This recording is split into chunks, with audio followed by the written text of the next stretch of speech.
ating service. Sulat na kasama namin kayo dito sa ating prayer meeting. Alright, and kabiling ay another pukul naman makita natin. Kisay pukul. Ayan na, naging pukul na sila. I'm so excited. Makita siya. Excited ko din mag-hit. Kapalik sa choir, kapalik sa recitation, and of course, makasama sa mga nanay. So, we pray, no? And I do believe na excited na rin siya ng mga bakit for how many years? After 3 years, more than 3 years, makagaling ang Israel. Amen. So, please continue to pray sa interview ni Kim na sana although ilan sila? Anim? Sila RR20. Ang dami ngayon nakakagawa ng isang posisyon. Ang daming applicants. Ang vacant position isa lang delegated. Sige lang, no? Let's keep praying. We do believe na pag God's will is God's will. Na walang makakaharang sa will ni Lord. It's just keep on praying na sana ang favor ni Lord. Ibigay niya kay Kim, ibigay niya kay Brother RR, kasi malaking bagay na transfer si Brother RR dito, una, ang risk pa, malesen ang risk sa pag-travel, if you know, and then, malesen din ang gasto sa fuel, of course, magbuto ka, gasto kaya yan, no? Every day. And of course, no, yung time para sa kanyang family and sa kanilang babies. So, it's just keep on praying na sana po isa sa out of 20. Bigay ni Lord ang favor sa iyo matanggap. Okay, chapter 4, Book of Philippians, everybody standing. Okay, let's read the first 4 verses. This is our study for tonight. Right, chapter 4. Philippians chapter 4, please. We'll just read the first 7, brother. 7 verses. Verse 1 until verse 7. Let's read all together. Verse 1. Read. Therefore, my brethren, bearing the love and long for, my joy and crown, so stand fast in the Lord. My dearly beloved, I beseech Euodias and Syntyche that they be of the same mind in the Lord.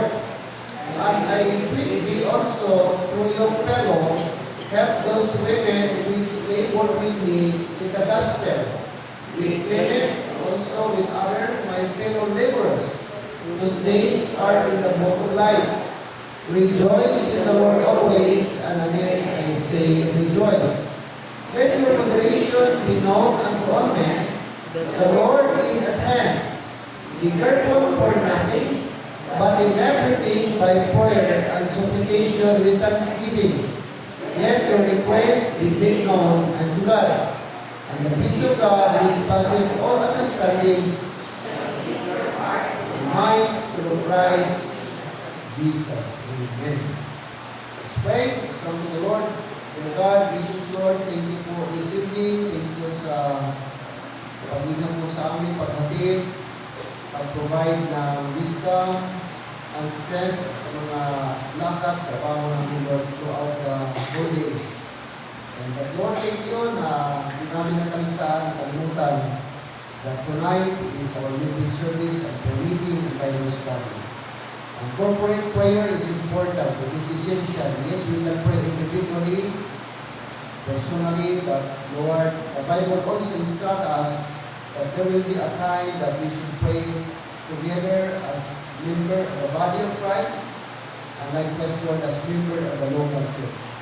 So tonight, Lord, as we go on, we ask the Holy Spirit to feed in our hearts, to guide us and to teach us about the things that we're going to know and the things we're going to pray. Be with us, Lord, and help us, Lord, na meron kami makuha ang mga truths out from this passage, encouragement, exhortation, and rebuke. Thank you for Apostle Paul. This is our apostle for our age, for our dispensation, this time. And thank you, Lord, for the practical things that He instructed us and help us, Lord, for the verse number 4, that despite of the circumstances, our response should always be rejoicing. And this we pray on us in Jesus' name. Amen. Amen. Thank you, and you may be seated. The secret of joyful and contented Christian life. The secret of a joyful and contented Christian life. Now, the 4th chapter of Philippians is one of the most beloved passages in Scripture. But in fact, the Apostle Paul, the apostle who wrote this letter, mga kapatid, is this time he was in prison. Now, when he wrote this letter, he was in prison cell. However, we notice that even though he was in prison, mga kapatid, yet his heart is filled with joy, filled with encouragement, and filled with peace. No? Makita natin dyan sa kanya. And therefore, this 4th chapter of the book of Philippians, the believers are instructed to stand firm in the Lord. Whatever circumstances na ating po na-encounter, mga kapatid, this book teaches us that we can be able to overcome anxiety, we can be able to overcome problems, and we can be able to cultivate godly thinking. In fact, in verse number 8, the Bible says, whatsoever things are lovely. Now just imagine, Apostle Paul is in prison. However, ating makita yung encouragement niya dito sa atin. Now, there are few things we need to consider this evening in order for us to have a joyful and contented Christian life. Kasi human nature, mga kapatid, pag may circumstances tayo, may problema tayo, our response is unpleasant. Please admit na sometimes pag medyo hindi magandang sitwasyon, mahirap magpasalamat, mahirap maging happy, mahirap maging positibo. Okay? But the Bible is very clear. Okay? Look at in verse 1. Beginning verse 1, Apostle Paul starts his letter by mentioning, therefore, my brethren. And no doubt, he was talking to the believers, the Christian. He addressed them as brethren. My brethren, dearly beloved, the Philippian believers, and long for my joy and crown, so stand fast in the Lord, my dearly beloved. Now notice, Apostle Paul, look at the source of his joy. He said, beloved, I long for my joy and crown. What is his joy and crown? It was not material things. Amen? It was not financial. But it was the believer's life. Especially those believers who stand in the Lord. Amen? So stand fast in the Lord. This is he urged the Philippian believers, he encouraged the Philippian believers to what? To stand fast in the Lord. So the first thing is that we need to stand fast in the Lord. As Christians, we need to stand fast in the Lord.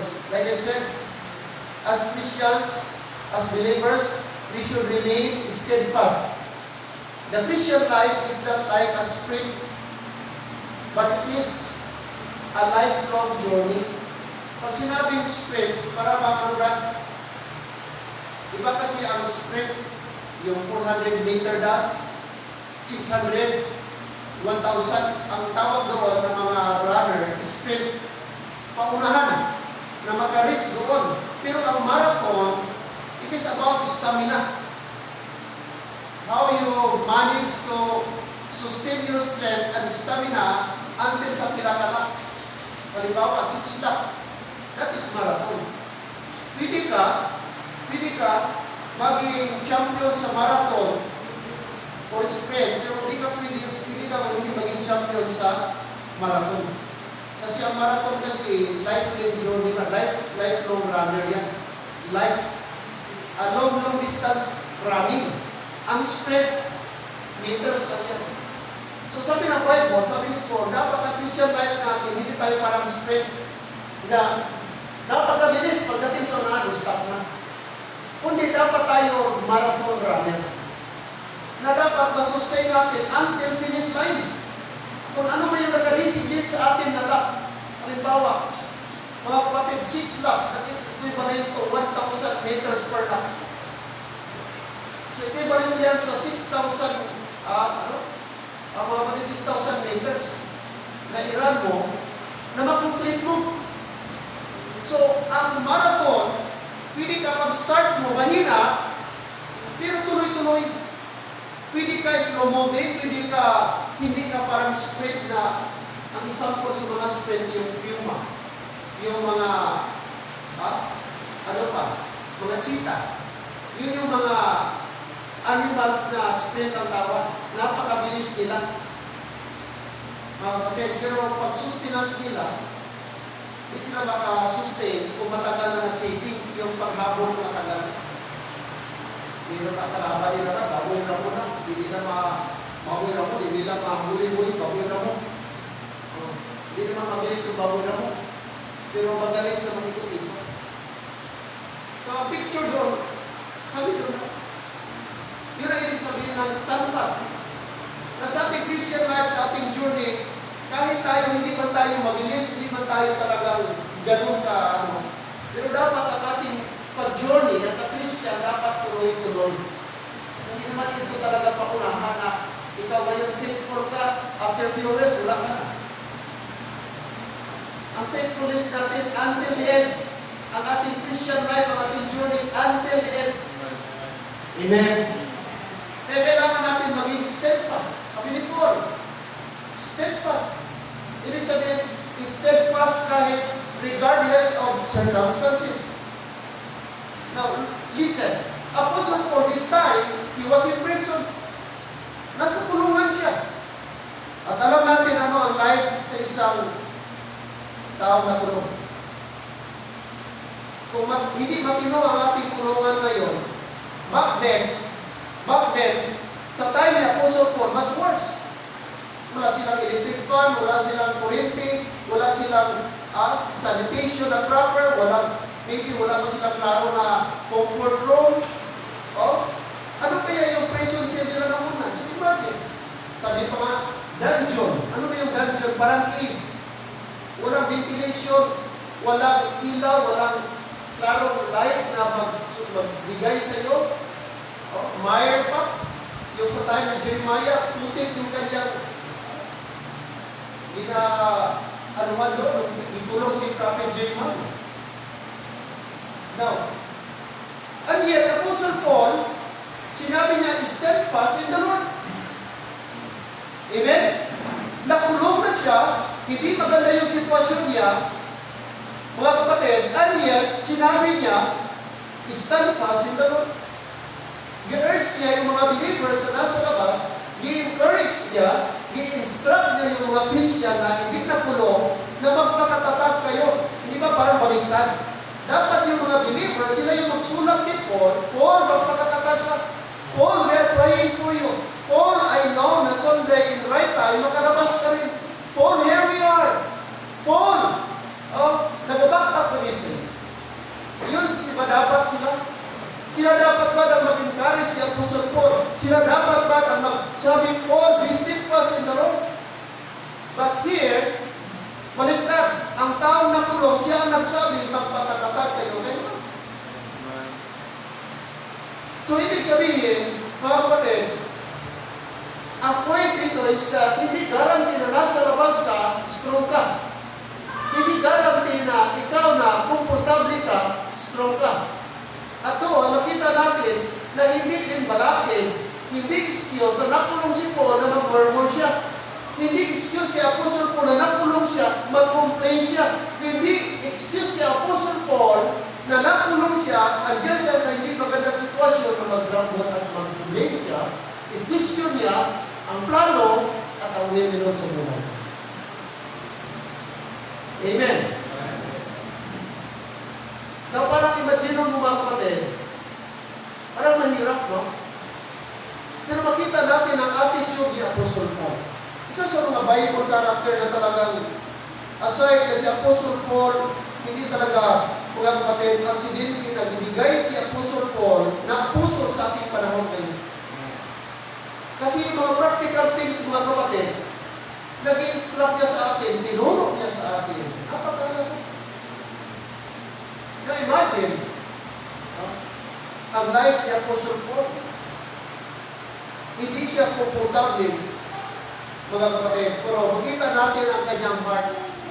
Makita mo ang sincerity. Makita mo ang spiritual maturity ni Apostle Paul.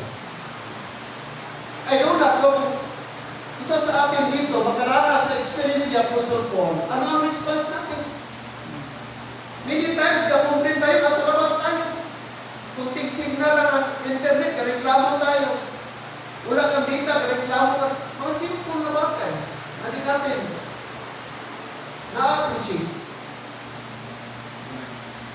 Amen? Na-compare kay Apostle Paul, kung titignan natin, grabe, mga kapatid. Ano yan, anong sabi niya? Yung encouragement niya, stand fast in the Lord, my dearly beloved. Imagine, ano yung word na ginamit niya po? So stand fast in the Lord. Magpakatatag kayo sa Panginoon. Mga minamahal kong kapatid. So we need to stand fast. That means we need to, the word stand fast, we need to persevere. That's the word. Persevere. Tuloy-tuloy. Okay? Perseverance. Hindi yung mag-stop ka, mag-quit ka, no? Mag-back out ka, no? Stand fast. That means we need to stand firm when trials come. That means we need to stand firm when temptation arises. Amen? We need to stand firm in biblical truth.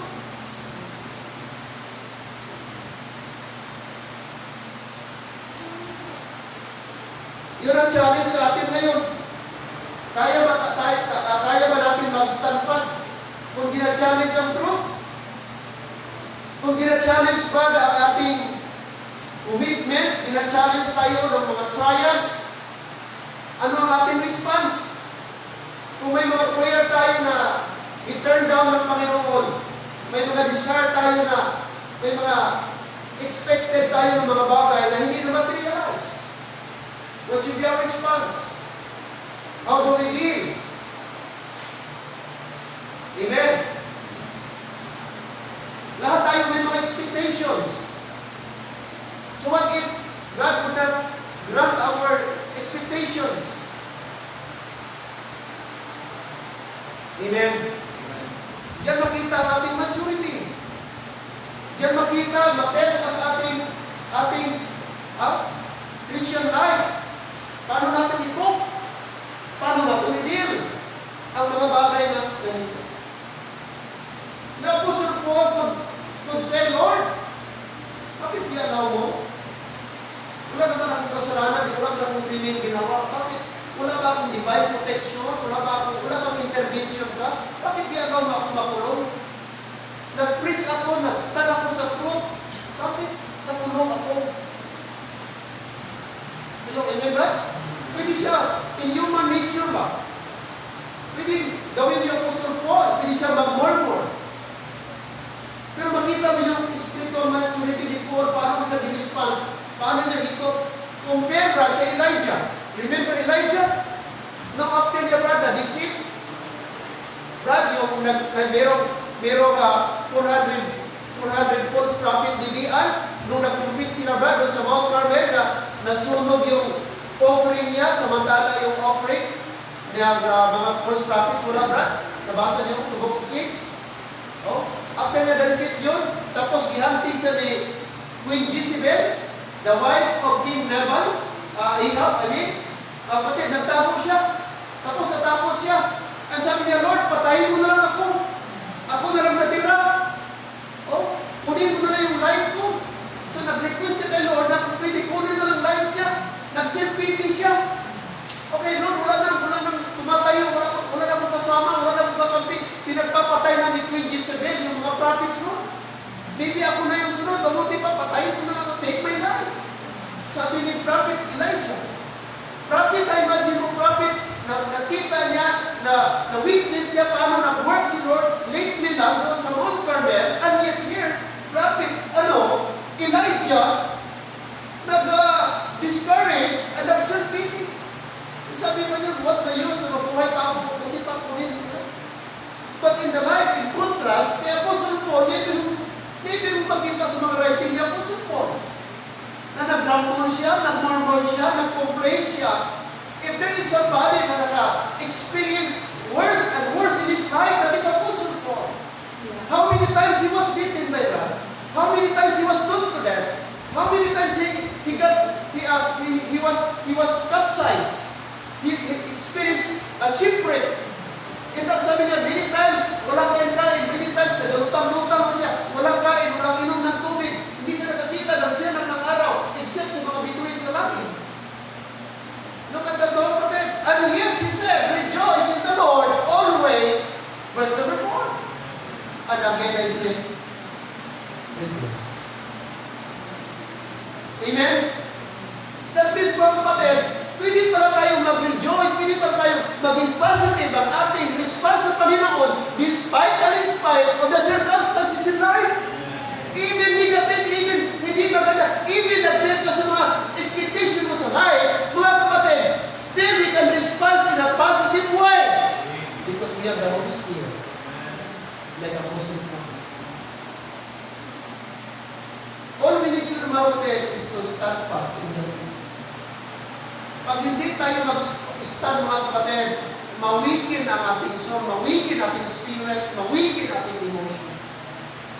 At you know what? Isa sa mga pinaka-vulnerable, so susceptible, mga kapatid, na weak spot ng Christian life, ang ating feeling. Ang ating feeling. Yes or no? Dito tayo ma-dismay. Dito tayo, mga kapatid, ma-downhearted. Dito tayo ma-dishearted. Ang ating heart. And yet, Apostle Paul said, stand fast in the Lord. Kaya napaka-importante po na intensify natin ang ating relationship with Christ. I-deeply natin.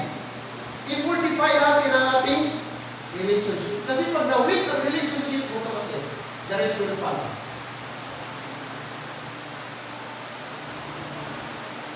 Verse number 2, I beseech Judea and beseech Sintik. Paano yung masahe? Sintich? Oh. Appeal ni Paul. Nag-appeal si Paul. The word beseech, twice he mentioned. I beseech Judea to women in the church and Sintich that they be of the same mind in the Lord. Alright? Ano kanyang appeal? That they should be in one mind in the Lord. Why? Kasi itong dalawang babae na ito, nagkaroon sila ng conflict. Nagkaroon sila ng gap, nagkaroon sila ng dispute. Wala ba na-mention kung anong dispute nila, anong away nila, o misunderstanding. Kaya nag-appeal si Paul na sana magkasundo kayo at magkaroon kayo ng same mind. Now, in the Lord. Alright? In the Lord. Sapagkat hindi po maganda na pareho kayo Christian na may conflict. Yan ang ano ni Apostle Paul. So nabalitaan maybe ni Apostle Paul na itong dalawa ba may problema. Maybe may nag-report sa kanya doon while he was in prison na itong dalawa na ito, si Judas and Sintis, may problema. Kaya sa letter niya, sabi niya, I beseech you, Judas and Sintis, that you should be the same mind in the Lord. Kasi very important na dapat sa body of Christ, same mind dapat ang dalawa. Same mind dapat ang mga Christian. Kasi pag hindi same ang mind ng mga believers, mahirap ang gawain ng Panginoon. Magkaroon ng problema. Nag-disimuhay sa atin. Pag hindi po same ang ating mind, iba-ibang mindset natin, magkaroon. Hindi tayo mag-grow. Hindi tayo mag-take off. Hindi tayo makausad. Kaya dapat kung ano yung mind, okay, ng isa, dapat lahat tayo ganun. At ang context dito is in the Lord. Pwede tayo magkaiba ng mind, pwede tayo magkaiba ng idea, pwede tayo magkaiba-iba ng perspective, but when it comes to spiritual things, we should have the same mind. Kasi the Bible says, in the Lord. Apostle Paul never mentioned that in the, mga kapatid, dito po sa, natawag ba, na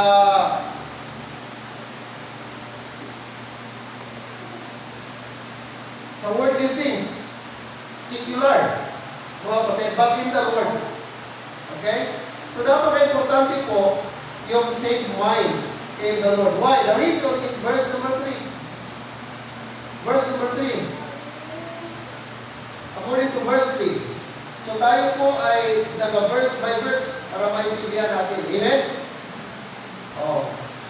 Verse 3, and I entreat thee also through your fellow, help those women which labored with me in the gospel, with Clement also, and with other my fellow laborers, whose names are in the book of life.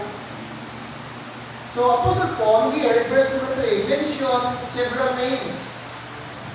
Okay, Clement, he mentioned.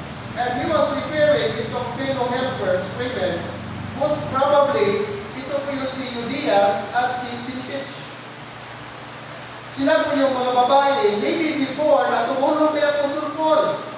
Kaso lang, nagkaroon sila ng gap, kaya, hindi na, nag-stop na sila. Nag-stop na sila mag-support kay Paul, maybe, nag-stop na rin sila mag-serve kay Apostle Paul. Kaya, ang appeal ni Paul sa verse number 3, I entreat thee also through your fellow. The word your fellow means kumrad. Your fellow means kumrad or help or helpers or fellow workers. That is your fellow. Anong sabi niya sa Philippian believers? Help those women which labor with me in the gospel. Sabi niya, tulungan niyo ako, kayong manangan dyan, kung anong problema ni Euodias at itong Syntyche, tulungan niyo na ma-reconcile sila. Hello, amen? Tulungan niyo na mabalik ang kanilang relationship.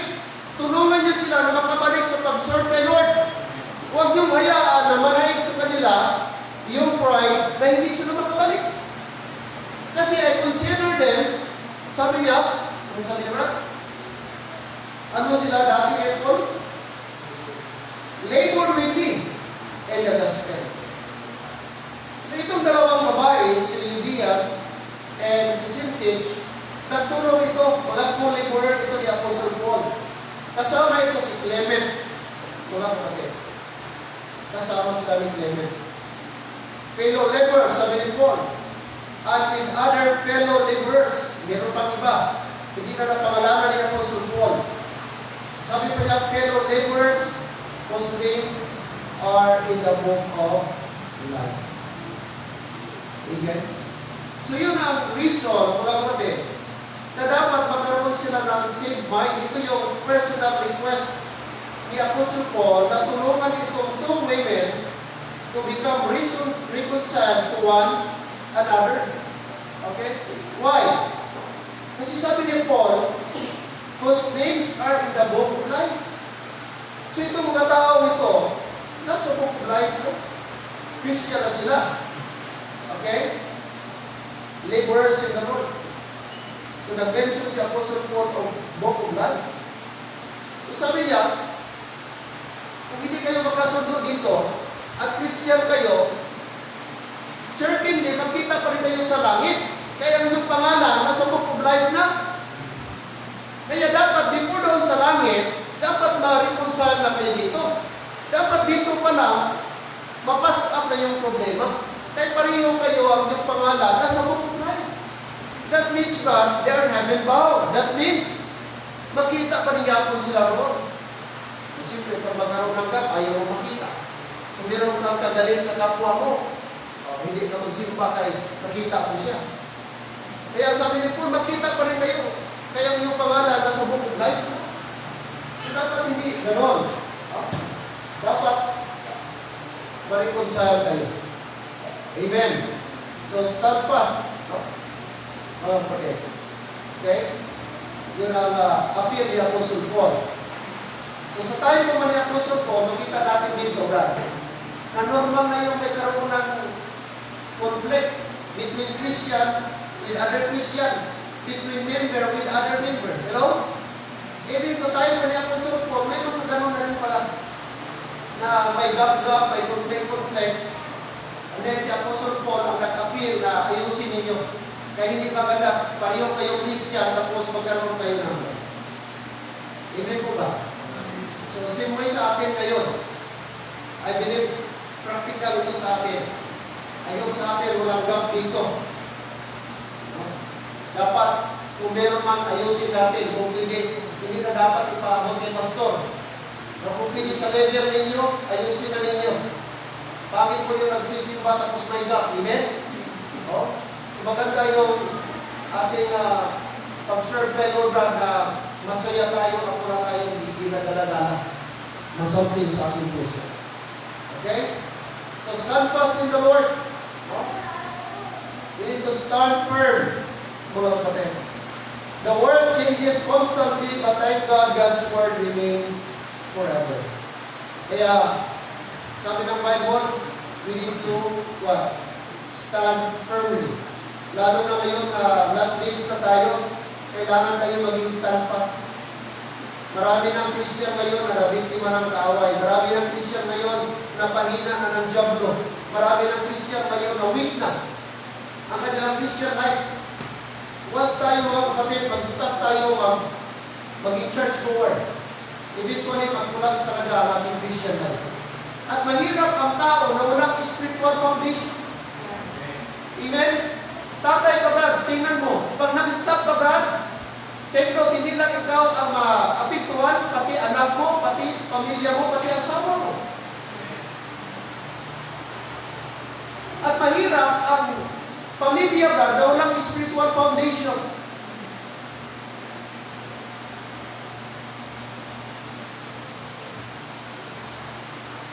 May kapitbahay kami dyan, katinda-tinda. Almost harap ng aming isang gate, may gate kami doon, tapos yung dito. Tapos sa kanto, dyan, nagatinda, nag-rent siya ng bahay, nagatantangan mo lang yan, mga kapatid. Tapos natinda-tinda ng mga kakanin, aming mga yung basic. Tapos galuto-luto. Kaya sa unahan namin, may shop ng Bionic Man. So lahat ng mga trabahante, morning, magbirinda, lunch, hanggang hapon. So, galuto-luto siya. Siguro mga 3 months na yan sila, 4 months dyan, nagarin. Yun yung lupa na may Kaya kami ni Mami kay parang walang simana, walang linggo na hindi mag-away sa kanyang, I doubt, wala ko na magtatalo, kung mag-asawa ba sila. Sa lalaki, pero ang lalaki parang PSU, Provincial Security Unit. Kasi parang may nakita akong uniform niya dito sa likod. Tapos clean cut. Tapos security nakalagay. Tapos parang PSU. Ibig sabihin, I do not know kung sa provincial capital ba nasa ano siya. Ang point ko is, sige away. Magsininggita sila, magbatuhanay sila. Parang walang pakialam kung may nakarinig. Akala nila sila ng katao. Wala, grabe yung istorya. In short, iskandalosa. Nakita kayo tao kami. Na walang pakialam, marinig. Sabihin niya sa gusto niya sabihin, gawin niya, maglampos, kung gano'n. Ang lalaki, parang siya nag-a-adjust. Gusto man magsigaw ng lalaki, parang hindi ka mag-iyak, nakakos bakit na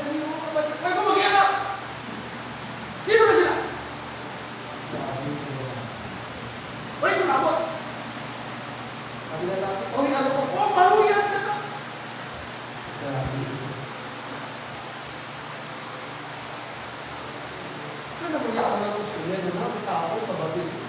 Ano na gusto?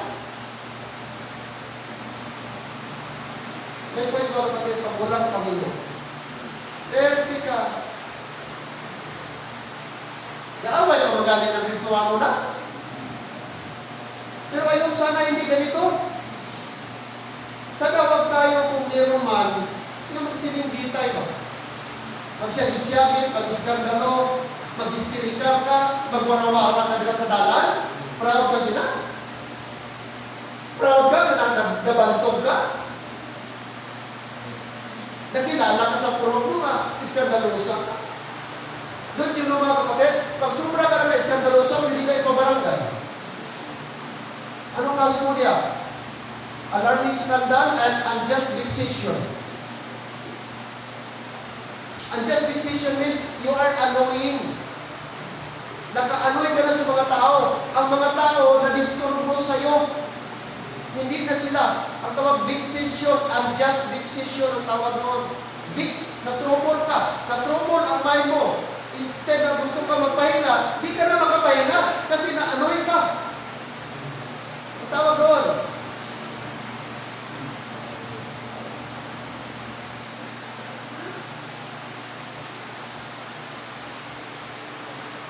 Ito yung appeal ni Apostle Paul, mga kapatid. Dapat bilang Christian, iwasan natin.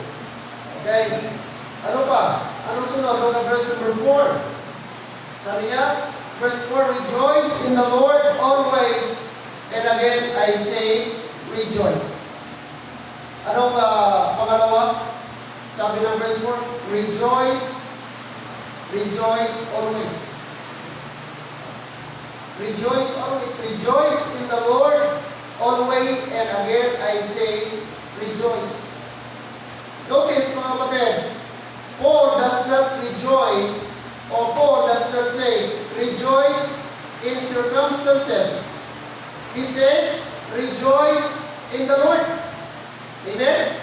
Saan tayo mag-rejoice? In the Lord. In the Lord. So, pwede pala tayo mag-rejoice in the Lord. Circumstances may change, but Christ never changes. Amen? Yes. That's the good thing, mga kapatid, because Christ never changes. Christian joy is not based on wealth. It's not based on health. Hindi ka mag-rejoice lang kung may anak ka wealth. Hindi ka mag-rejoice kung healthy ka. Hindi ka kadepende doon. Hindi sinabi ni Paul, rejoice when you are popular. Rejoice when you are healthy. Rejoice when you are wealthy. Rejoice when you are in a good condition. Rejoice when you are a blessing. No. He said, rejoice in the Lord always, and again I say, rejoice. That means all circumstances, all situation, all the time. It's not optional. But he said, rejoice in the Lord. You are in struggle, rejoice in the Lord. You have a trial, rejoice in the Lord. You are in pain, rejoice in the Lord. You have difficult times, rejoice in the Lord. Amen. Notice the word always. Ito mahirap, mga kapatid, ito lang. But Paul, our apostle said, rejoice in the Lord. Yung pinaka-theme dyan sa verse na yan, yung word, mga kapatid, na always. Always. That's the same word sa always. Same lang yan. Always and always, the same lang yan. He never said, rejoice in the Lord sometimes. Rejoice in the Lord oftentimes. But oftentimes is most perfectly the word always. That means all the time. Why? Because our joy is based on our relationship with Christ, not on circumstances. And Apostle Paul is our perfect example. He was in prison. He was in a difficult situation. He was on, mga kapatid, in struggle. And yet he said, rejoice in the Lord. So pwede pala tayo maka-rejoice, mga kapatid, kahit andyan tayo sa sitwasyon na napakahirap mag-rejoice.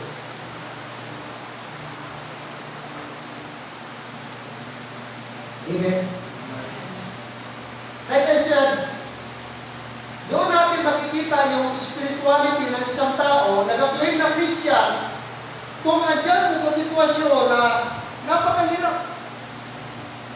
Di mo makilala ang tao kung walang problema. Pero makilala mo ang tao, yung itry mo i-pressure yung tao. Diyan mo makilatis ang totoong karakter ng tao. Pigain mo yung tao. Diyan mo makilala ano ang karakter niya. I-reveal through pressure, difficulty in life, mga kapatid, ang tunay na karakter ng tao. Sabi nga, maglabas ang oil kapag i-crush mo yung seed. The same way, sa Christian life natin, doon sa mga circumstances, doon sa mga trials, mga precious struggle ng life, doon tayo mga kapatid dapat mag-mature. At doon natin makita ang maturity kung paano niya i-cope, paano niya i-handle ang isang circumstances, ang isang situation. Amen? Walang pera sa mag-asawa. May galastusan. May nagsakit. Walang pera. Tapos, ang isa, nahingi ng tuition. Tapos, kung lalang kulit-kulinte, kay Thomas na may kabayan. Na hospital, may pasyente, may mga edad sa school. Paano ka mag-response? Paano mo i-deal? Masabi mo kaya, rejoice in the Lord always. Let me tell you mga kapatid, two persons, Job and King Solomon. What's the difference? Job and Solomon. Job proved that someone, mga kapatid, someone, na kahit po nawalan siya, Job proved, mga kapatid, that someone na nawalan sa kanya, he lost almost everything, and yet he worshiped the Lord. Amen.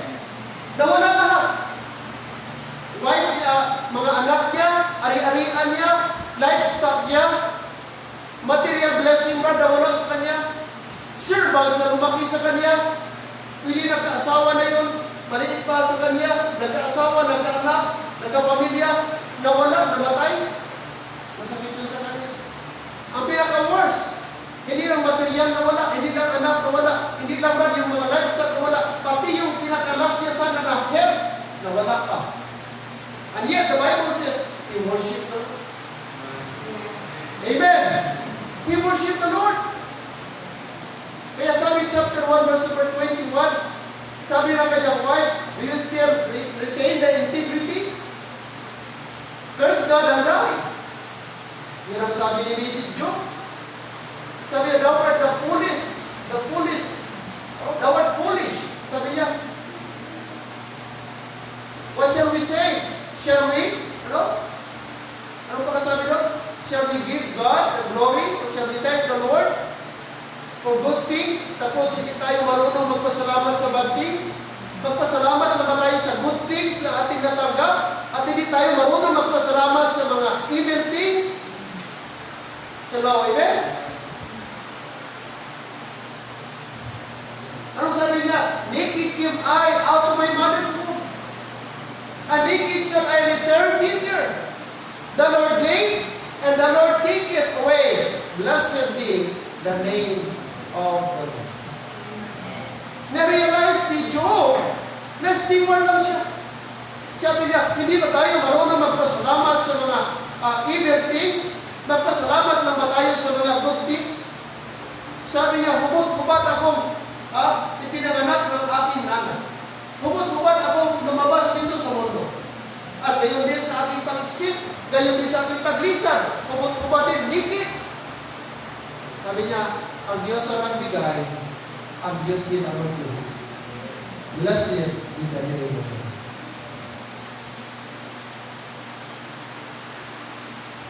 What an example. Amen? Na kahit mawala mga kapatid sa atin yung mga bagay na ito, ang mag-matter pala ang ating atensyon. At dahil magali ang ating karakter. On the other hand, Solomon, he proved that he has everything and yet still unsatisfied. Lahat na, nandun kay King Solomon. Nandun na lahat sa kanya. Pero nag-upgrade pa rin siya. Nag-upgrade pa rin siya. Nag-along pa rin siya. Gusto ko ito. Gusto ko ito. Walang katapos. Eh mga kapatid, walang satisfaction dito sa mundo. Non-stop dito sa mundo. Oh? Si Satan lagi na-offer ng bago. At kung hindi mabago ang ating puso, madala tayo sa mundo, madala tayo ng pressure ng mundo. Kaya dapat ang ating joy nasa Panginoon. Si Paul, wala siya. Pero he said, rejoice in the Lord always.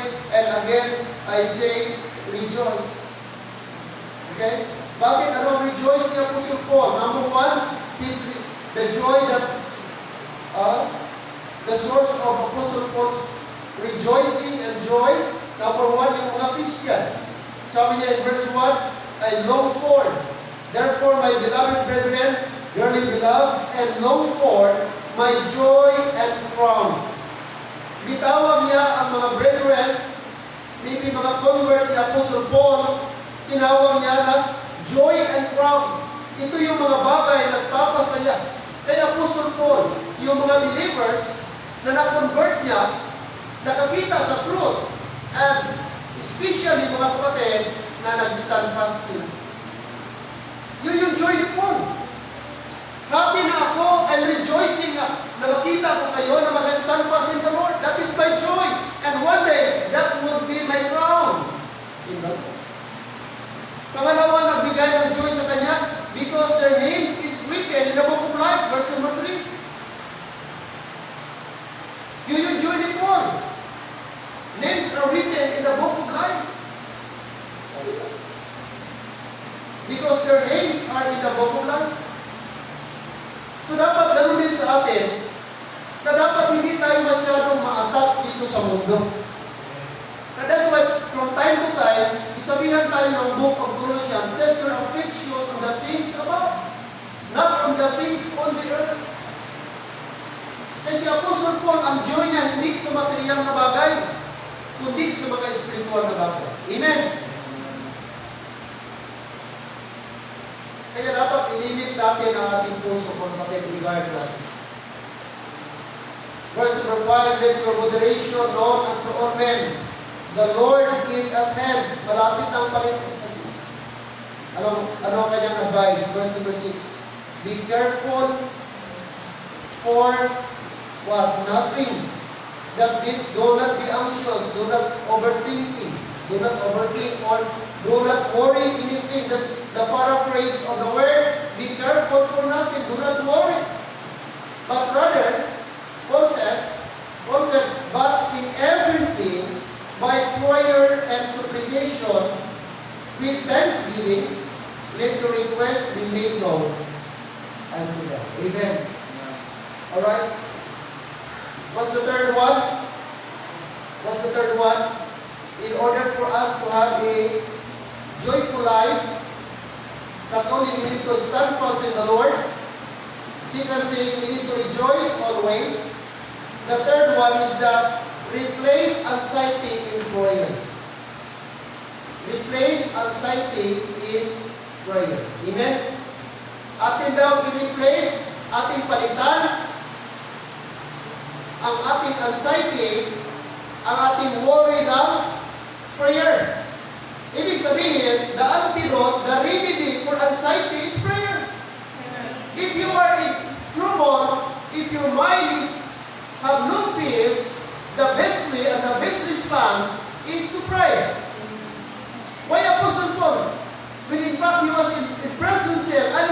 He has peace in mind because he was a man of prayer. Chapter 16 book of Acts, while he was Paul and Silas, they were in prison. What did they? Inside the prison cell. They sang praises and prayed unto God. Amen? Kahit ilang pain reliever pa yan inumin mo, i-take mo, para ma-relieve ka, para magkaroon ka ng peace of mind. Kapatid, kung kulang tayo ng prayer, wala mo. The best way and the best method to combat, to fight against anxiety, hindi na kailangan natin ng mga psychiatrists. Marami kayong mga tao nagkaroon ng mental problem. Amen? Marami na. May mga anxiety, may mga, depression. I'm talking mga kapatid, these are rich people, popular people, famous people. Pero they have a battle, mga kapatid, of depression and anxiety. Pero sa atin, napakasimple lang kapatid, ang response natin pala. Kaya sabi na po Sir Paul, be careful, do not worry. Yes, normal, magkaroon tayo ng worry. Yes, normal, magkaroon tayo ng mga bagay mga kapatid na sometimes makabother sa atin. But let us not allow these things to control us. We will not allow these things to dominate us or to take over mga kapatid. That's why sabi ni Paul, but in everything with prayer and thanksgiving. That means prayer and being thankful is the key, mga kapatid. Alright? Paul gives us divine remedy for worry. What are we going to do? Instead of worrying, we need to pray. Instead of worrying, we need to supplicate. Instead of worrying, we need to give thanks. Give thanks. Ang mga tao na dito ba nung magpasalamat, ang mga tao na full of worries. Be careful for nothing but in everything by prayer and supplication. Don't you know na kapag ka ikaw ay nag-testimony, ang worry mo na-release mo?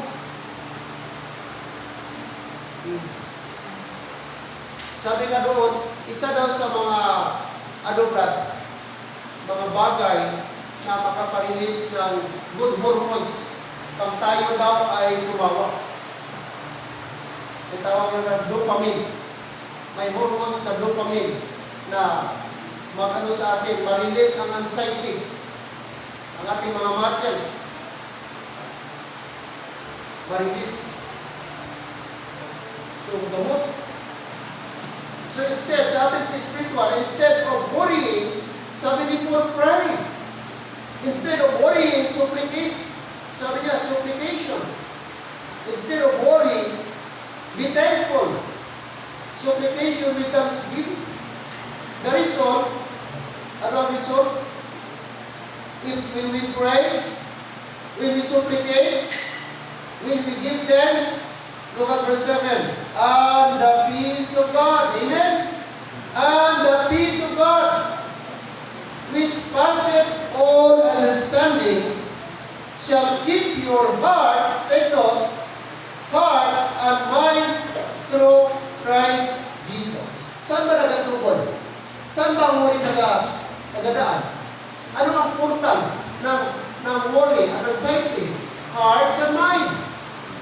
Dito nag-aatang si Satan ba? Attack niya ang ating mind and hearts. I-trouble niya.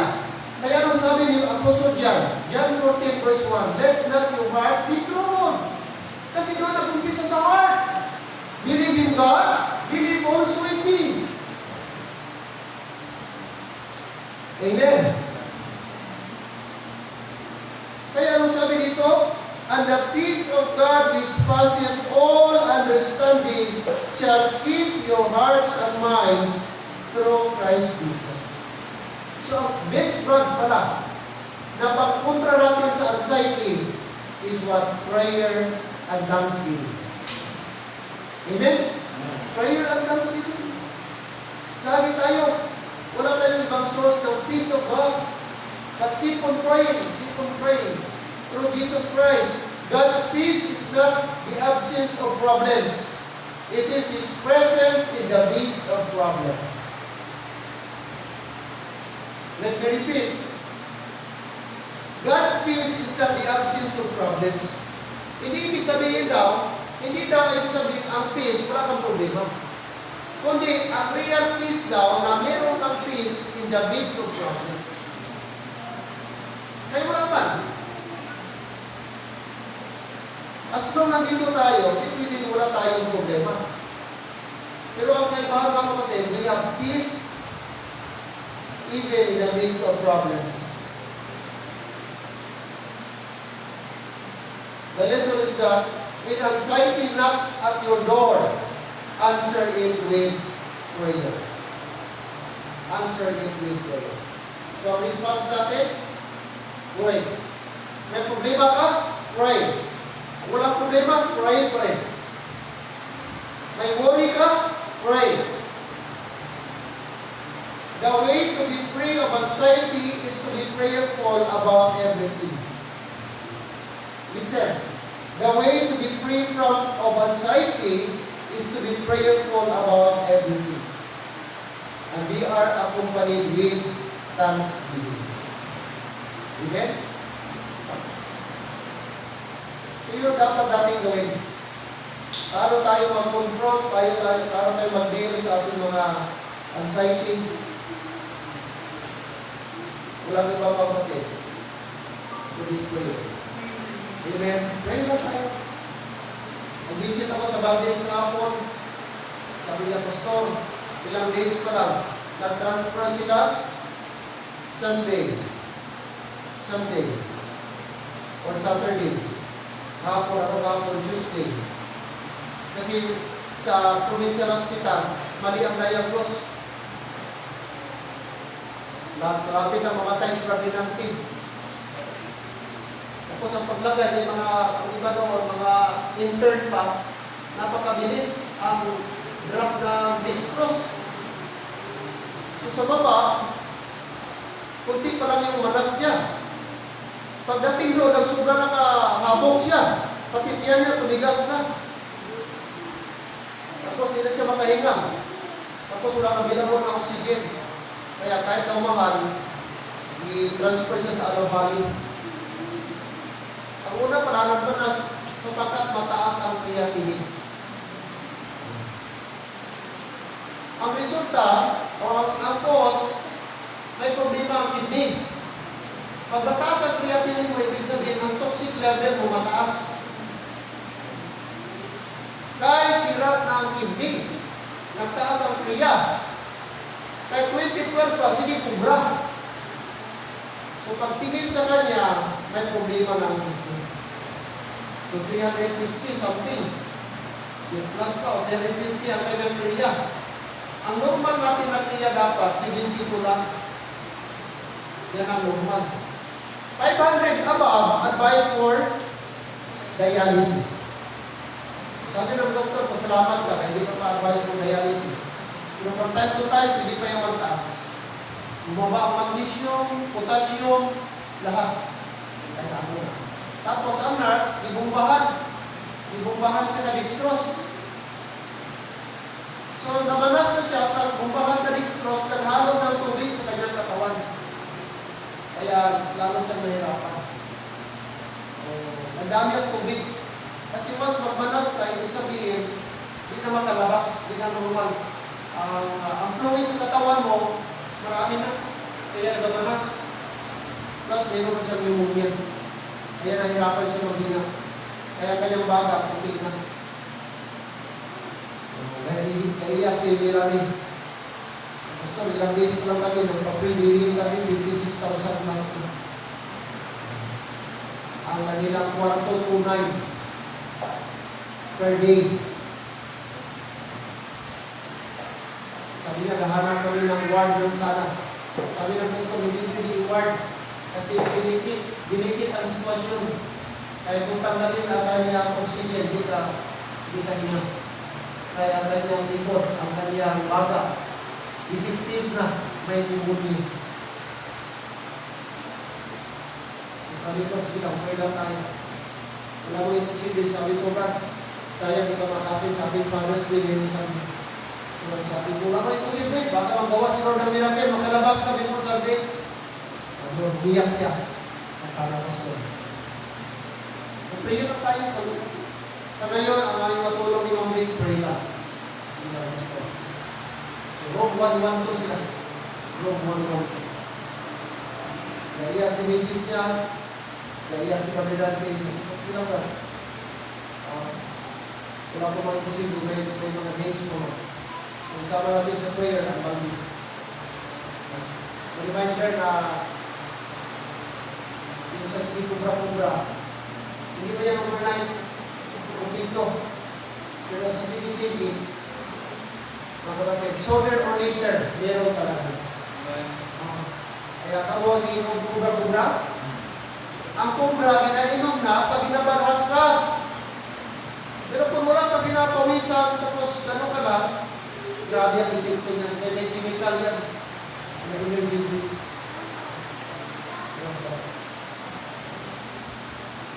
Okay, last, before we end, mga kapatid. So again, ano ang ating gawin? Anxiety knocks at your door, answer it with prayer. And number 4, meditate on the right things. Another secret of a joyful heart, we need to meditate on right things. Philippians 4:8. Ano sabi ng Bible? Philippians 4:8 this week, and we will end this verse. Reading down. Finally, brethren, whatsoever things are true, whatsoever things are honest, whatsoever things are just, whatsoever things are pure, whatsoever things are lovely, whatsoever things are of good report, if there be any virtue, and if there be any praise, think on these things. What is the instruction? Think on these things. That is to meditate. So, the point is that we should fill our mind with positive things.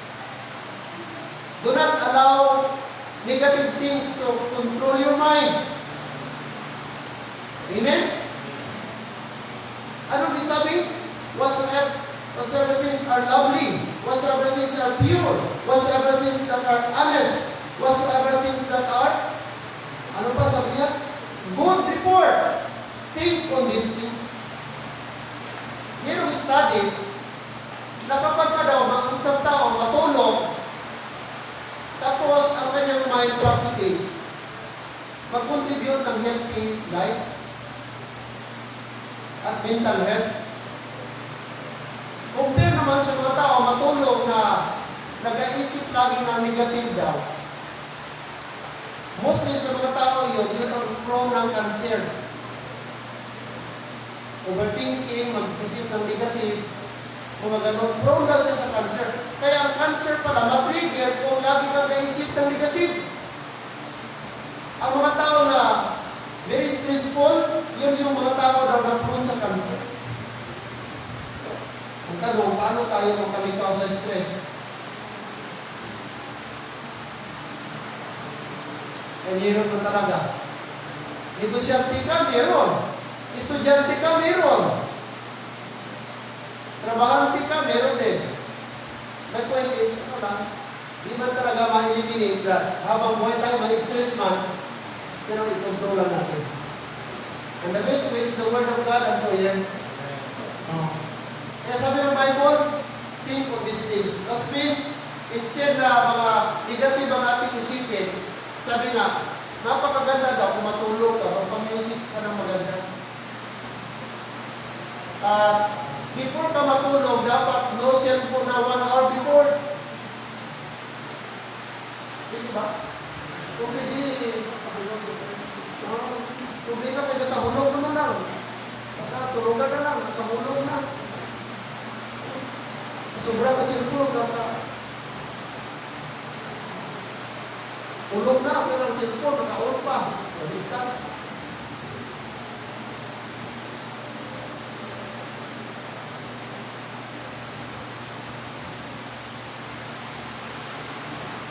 think on these things. Whatsoever things are true, honest, just, pure, and lovely, good report.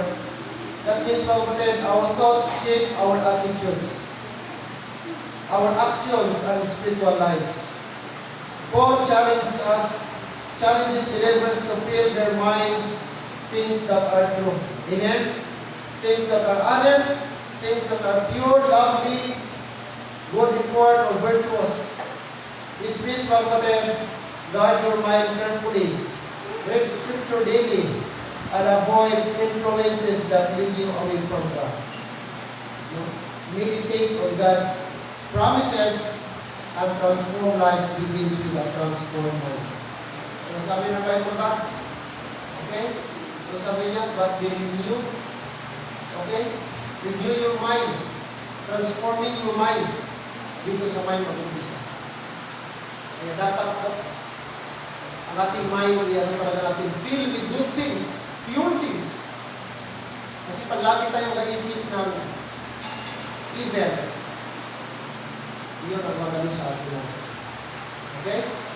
Kaya, let's pray to God na sana po ang ating mind will be filled with excellent things, good things, mga kapatid. Kasi it will affect our behavior. Kung ano nasa puso mo, ano iniisip mo always, mag-reflect yan kung ano ang ating attention.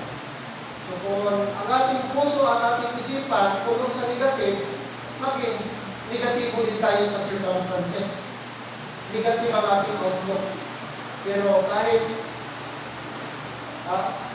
negative ang paligid, kung ang ating mind filled with positive things, positibo pa rin ang ating outlook sa buhay.